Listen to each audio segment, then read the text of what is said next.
ومكروا ومكر الله والله خير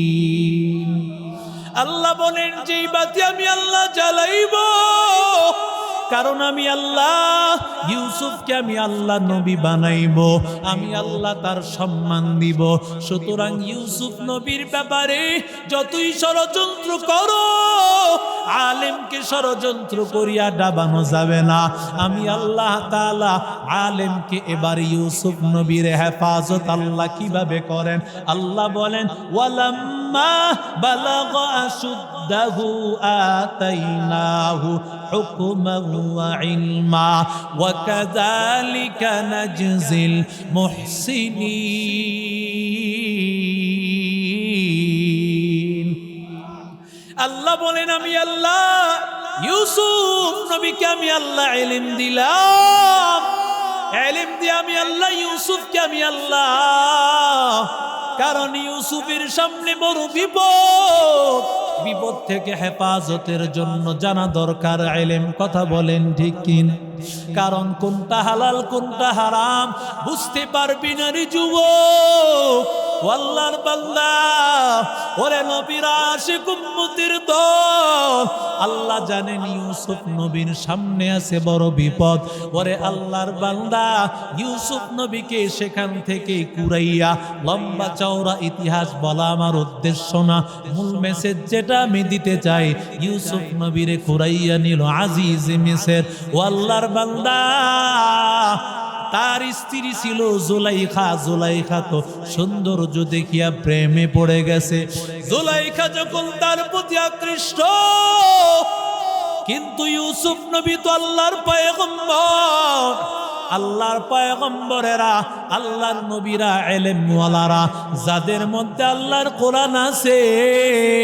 তারা কোনোদিন যতই ধরনের ফাঁদ ফেলানো হয় যত বিপদে ফেলতে চায় তাদেরকে হেফাজত করেন জোরে বলেন কি আউলিয়ারা কারে উকবা ইখতিয়ার জাহেলারা কারে দুনিয়া ইখতিয়ার মাইলে মোমেন সুয়ে মোমেন মিশাওয়াত মাইলে কাফের সুয়ে কাফের মিশাওয়াত এক জামানা সুহবতে বা আউলিয়া বেহতার আজ সদ সালা তাআত বেরিয়া ও আল্লাহর বান্দা যুবক আল্লাহ বলেন ওয়ারাওয়াদাতুল্লাতী হুয়া ফি বাইতিহা আন নাফসি ওয়া গাল্লাকাতিল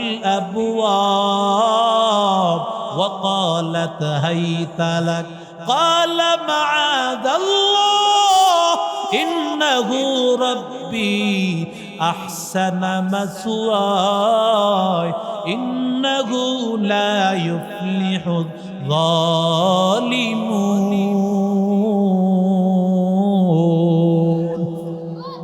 ওরে আল্লাহর বান্দা যুবক এবার জুলাইখা মনের বাসনা পূরণ করার জন্য ইউসুফকে একটা ঘরে বন্দী করল ঘরে বন্দী করার পর একটা না দুইটা না একাধিক দরজা লাগাইয়া দিল ওরে আল্লাহর বান্দা যুবক দরজা লাগাইয়া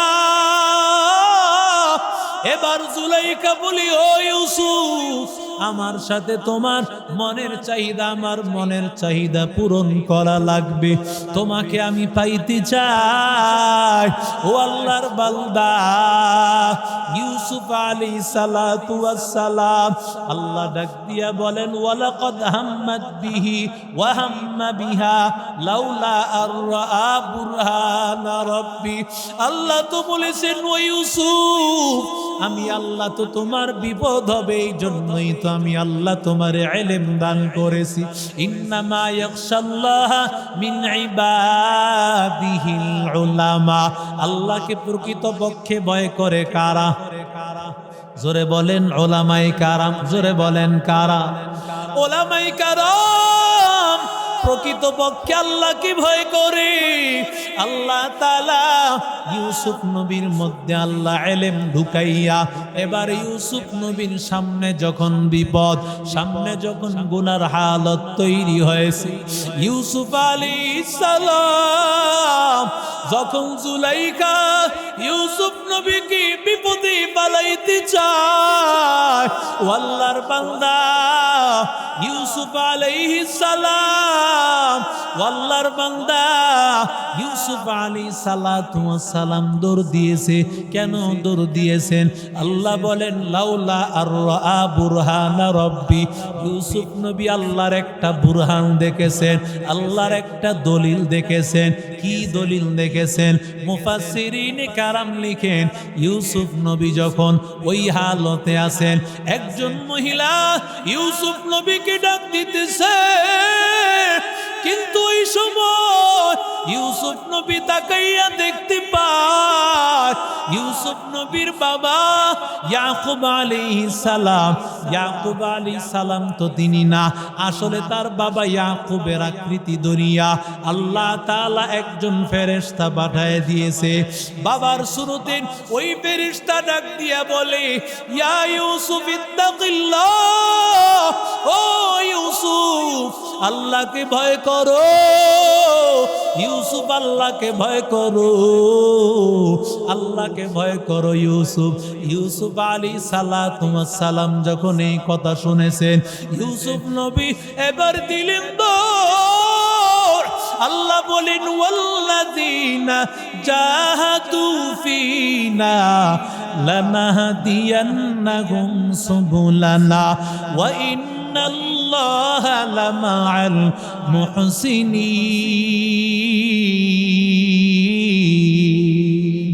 আল্লাহ বলেন আমি আল্লাহকে পাওয়ার জন্য, যারা আমি আল্লাহকে পাওয়ার জন্য, যারা আল্লাহকে পাওয়ার জন্য রাত দিন মেহনত করে, গুনাহ থেকে বাঁচার জন্য দৌড়ায়, ও যুবক এই যে মাদ্রাসার ছাত্রগুলোর দিকে তাকায়া দেখ, ওদেরও তো মনে চায় গুনাহ করার জন্য, কিন্তু আল্লাহর বান্দা ও যুবক, কিন্তু এই মাদ্রাসার ছাত্রগুলো সকাল থেকে নিয়া রাত্র পর্যন্ত, সেই ভোর রাতে বান্দা যখন সবাই ঘুমাইয়া যায়, আমি আপনি যখন ঘুমে কাতর, ঘুমে যখন বিভোর, ও আল্লাহর বান্দা ওই সময় তাকায় দেখবি মাদাইয়া বাজার দারুল উলুম মাদ্রাসা আসলে দেখবি এই ছোট্ট ছোট্ট ছাত্রগুলো তাহাজ্জুদের নামাজ পড়ে, আর নামাজ পড়িয়া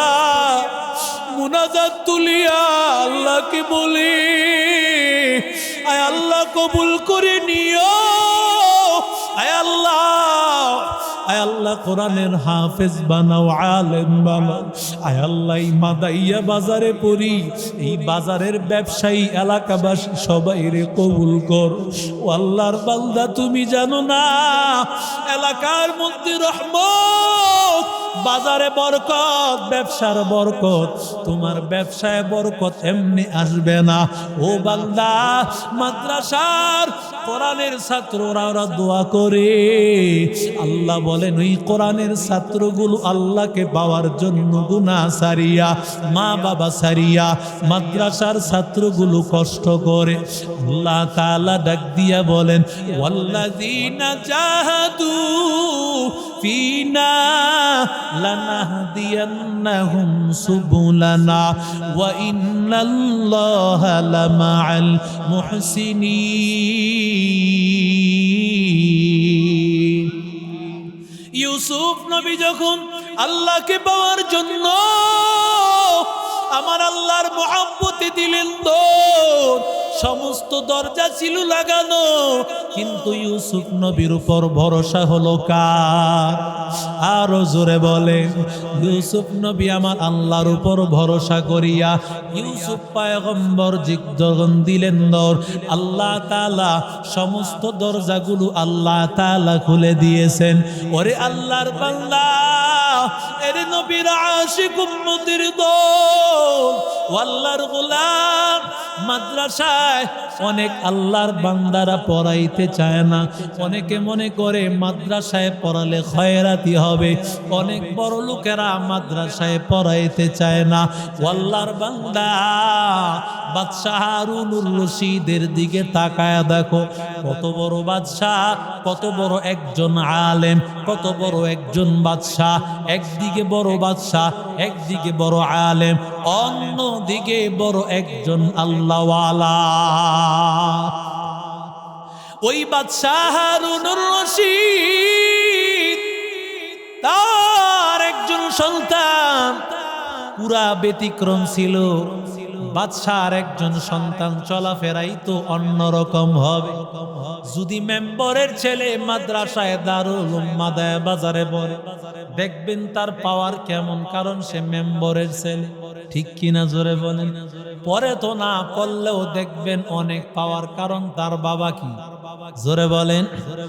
মেম্বরের পাওয়ার দেখাইতে চায়, কিন্তু আল্লাহর বান্দা যুবক বাদশাহ হারুনুর রশিদের সন্তান, এই সন্তানটা বাদশার দরবারে থাকে, কিন্তু চলাফেরা একবারে সাধারণ, সিরা ফারা কোনো এরকম একটা জামা পরে, আর সামান্য রুটি খাইয়া সে তার জীবিকা উপার্জন, অন্য কোনো খাবার তেমন খায় না। মন্ত্রীরা বাদশাকে ডাক দিয়া বলি, নো বাদশাহ, আপনার সন্তান স্বাভাবিকভাবে চলাফেরা করে, অথচ আমরা আপনার মন্ত্রী, আপনার সন্তান এমন ভাবে চলাফেরা করেন বাদশাহ। না না, আমাদের তো এটা ভালো লাগে না, আপনার সন্তানকে একটু বুঝান, আমাদের পেস্টিজে আঘাত লাগে, সন্তানকে একটু বুঝান। বাদশাহ হারুনুর রশিদ ছেলেকে ডাক দিয়া বলি, নো ছেলে, তুমি কেমন ভাবে চলাফেরা করো? তুমি আমার একজন সন্তান, আমি এত বড় বাদশাহ, ভালো পোশাক পরবা, ভালো খাবার খাইবা, এমন ভাবে চলাফেরা করিও না। সাথে সাথে ছেলেটা ডাক দিয়া বলে, ও বাবা, যদি তাই হয় আমার জন্য তোমার পেস্টিজে আঘাত লাগে, আমি তোমার কাছ থেকে বিদায় নেই, আমি চলিয়া যাব দূরের এক জায়গায়, সেখানে গিয়া পড়ব। আরো জোরে বলেন। বাবা এর রাগান্বিত হয়ে বলেছে, যাও। কিন্তু এটা তো বাবার মনের কথা না। অনেক সময় বাবা রাগ হয়ে কয়, যা তুই বাইর থেকে বের হ। ঠিক কিনা জোরে বল। কিন্তু এটা বাবার মনের কথা না। বাবাই বলার পর এবার বাবা আবার মাকে ডাক দিয়া বলতেছে, তোমার সন্তানকে বুঝাও, আমি রাগ হইয়া তোমার সন্তানকে বলে ফেলেছিলাম, তোমার সন্তানকে বুঝাও। এবার সন্তানকে বুঝানোর জন্য যখন মা যখন গিয়েছে, তোমার বাবা রাগান্বিত হয়ে বলেছেন, তুমি যেও না, তুমি যদি চলিয়া যাও তাহলে আমরা কাকে নিয়ে বাঁচবো, কাকে আমরা সন্তান বলবো? সন্তান বলে, মাগো, সিদ্ধান্ত নিয়েছি আমি আল্লাহকে পাওয়ার জন্য, আমি আল্লাহকে পাওয়ার জন্য আমি ইলম শিখব, ইলম শিখার জন্য আমি বের হয়ে যাব, বাধা দিও না। মা যখন দেখলো সন্তানকে বাধা দেওয়া যাবে না, সন্তান কোনোভাবে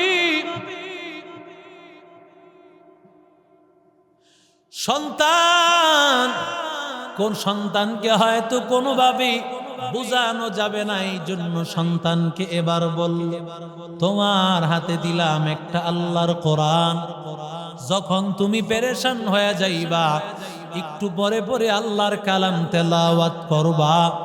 আর আরেকটা আংটি দিলাম, রাজকীয় আংটি, এই দুইটা জিনিস। সন্তান বিদায় হয়ে গেল। সন্তান বিদায় হয়ে যাওয়ার পর এবার সন্তান গিয়া বাড়ির মধ্যে গিয়া হাজির, একটা মসজিদে গিয়া হাজির, আল্লাহর ঘর। মসজিদে রাতের বেলায় থাকেন, দিনের বেলায় আলেমদের কাছে পড়তে যান। সুবহানাল্লাহ।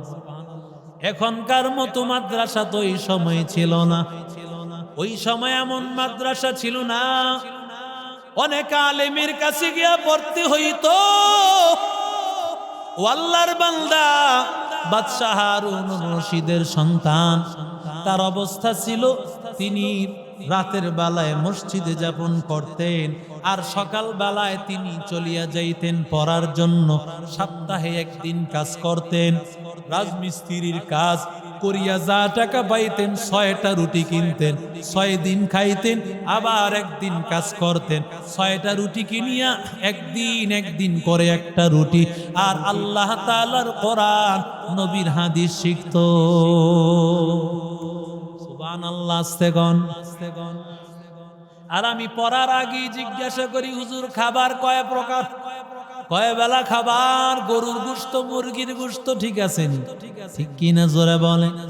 ও আল্লাহর বান্দা, যদি খাবার অনেক উন্নত চাও, পড়ালেখা উন্নত না চাই, আগেই দেখতে চাও খাবার ভালো আছে কিনা, তাহলে তোমার সন্তানকে কোনোদিন মানুষ বানানো সম্ভব হবে না। কারণ কোরআন পড়ার জন্য কষ্ট করা লাগবে রে ভাই। ও যুবক, ও আল্লাহর বান্দা, এবার বাদশাহ হারুনুর রশিদের সন্তান সপ্তাহে একদিন কাজ করে, আর বাকি 6 দিন সে বিভিন্ন আলেমদের কাছে কোরআন শরীফ পড়েন, হাদিস শরীফ পড়ে। আল্লাহর এক বান্দা, তার একজন রাজমিস্ত্রির প্রয়োজন। রাজমিস্ত্রি তালাশ করার জন্য বাজারের মধ্যে আসিয়া হাজির। আসিয়া দেখেন কোন রাজমিস্ত্রি নাই। এক রাজমিস্ত্রি পাইছে, কিন্তু রাজমিস্ত্রির চেহারা দেখা যায় না। চেহারা তো দেখতে দেখা যায় জান্নাতের একজন ফেরেশতাদের চেহারা। সুবহানাল্লাহ। কারণ আল্লাহর যারা নেককার বান্দা হয়, তাদের চেহারা তো সুন্দর হবেই। আর বাদশাহ হারুনুর রশিদের সন্তান কোরআন শিখতেছে, নবীর হাদিস শিখতেছে।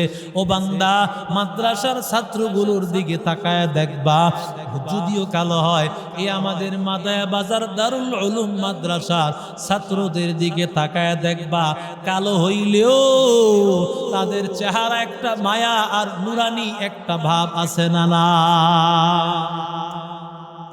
ওরে আল্লাহর বান্দা যুবক, এবার চিন্তা করলো এই ছেলেকে দিয়া রাজমিস্ত্রির কাজ হয় কিভাবে? ওরে বলতে সাহস পায় না। ও আল্লাহর বান্দা যুবক এবার আসিয়া বলে, বাবা তুমি কি রাজমিস্ত্রির কাজ করবানি? সুবহানাল্লাহ। ওরে আল্লাহর বান্দা, ছেলেটা ডাক দিয়া বলে, বাবা কি হয়েছে, কেন আমি রাজমিস্ত্রির কাজ করব না? কারণ আল্লাহ তাআলা তো বানাইছেন কষ্ট করার জন্য। সুবহানাল্লাহ।